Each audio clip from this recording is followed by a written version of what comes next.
Every September, millions of parents across Britain prepare for the new school year with a mixture of hope and quiet worry. Hope because they want their children to learn, grow and achieve more than they themselves could. Worry because they know the reality. Classrooms are overcrowded, teachers are exhausted, school buildings are literally crumbling, and the promise of education as a ladder of opportunity feels more fragile than ever.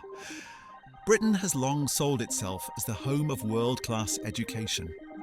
We boast about Oxford, Cambridge, and the Russell Group universities as if they represent the experience of every child.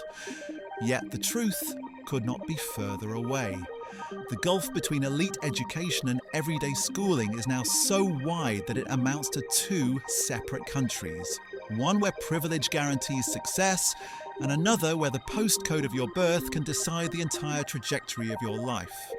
Teachers, once respected as the backbone of the community, are leaving in record numbers. Many cite the crushing workloads, endless bureaucracy, and stagnant pay that no longer reflects the cost of living in modern Britain. Recruitment is in free fall, leaving schools to rely on overworked staff, temporary contracts, and in some cases, unqualified teachers just to keep the system going. The government promises reforms, but the lived reality for educators is a profession in collapse. And then there is the funding crisis. Since the era of austerity, schools have been forced to do more with less every year.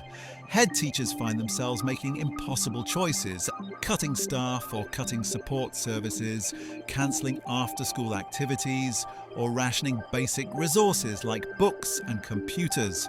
Some schools even resort to asking parents for donations to buy pens and paper.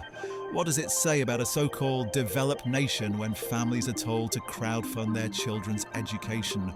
The pressure is not only financial. Mental health among pupils has deteriorated sharply. The obsession with exams and constant testing creates stress that builds from primary school into adolescence. Support services for counselling or well-being are stretched so thin that many children in need simply fall through the cracks. Combine this with the influence of social media, with its relentless comparisons and digital anxieties, and you have a generation being raised in an environment that is as stressful as it is underfunded. And let us not ignore the hidden costs of free education. Uniforms that cost hundreds of pounds, school trips that parents cannot afford, the rising price of school meals. For low-income families, the experience of education is not one of equal opportunity, but of constant financial strain. And every time a child is excluded from a trip, an activity, or even a meal, the inequality of the system deepens. This divide becomes most obvious when we compare state education with the private sector. Britain's private schools, attended by only 7% of pupils, dominate the highest universities, the top professions and the corridors of political power. Former prime ministers, judges, business leaders, most come from this tiny elite, and they remain proud of the fact. The education system, rather than being a leveller, is the very engine that reproduces inequality across generations. Yet the problem is not only British. If we look abroad, we see alternatives. Finland has built a system that emphasises equity, child-centred learning and strong investment in teachers. Canada provides public education that consistently outperforms Britain in global rankings. These examples show that decline is not inevitable, but the result of political choices. Britain has chosen austerity, privatisation and inequality. Other nations have chosen investment, fairness and social mobility. The consequences for Britain are profound. A society that does not invest in its young people has no future. A weak education system means lower productivity, fewer opportunities, and a democracy starved of informed citizens. We often speak of a lost generation, but if current trends continue, it may not be just one generation that is lost. It may be the very idea that Britain can renew itself at all. But this is not the end of the story.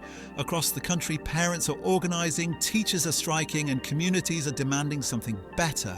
They remind us that education is not a luxury, but a public good that defines the future of every citizen.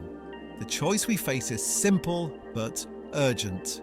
Continue down the path of managed decline, or commit to the renewal of education as the foundation of national life.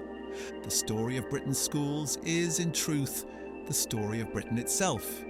Unequal, underfunded, but not beyond hope.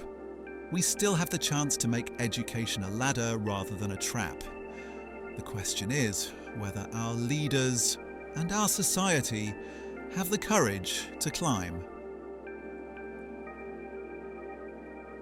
If we push deeper, we must recognise that education is not simply about classrooms and curriculums, but about power.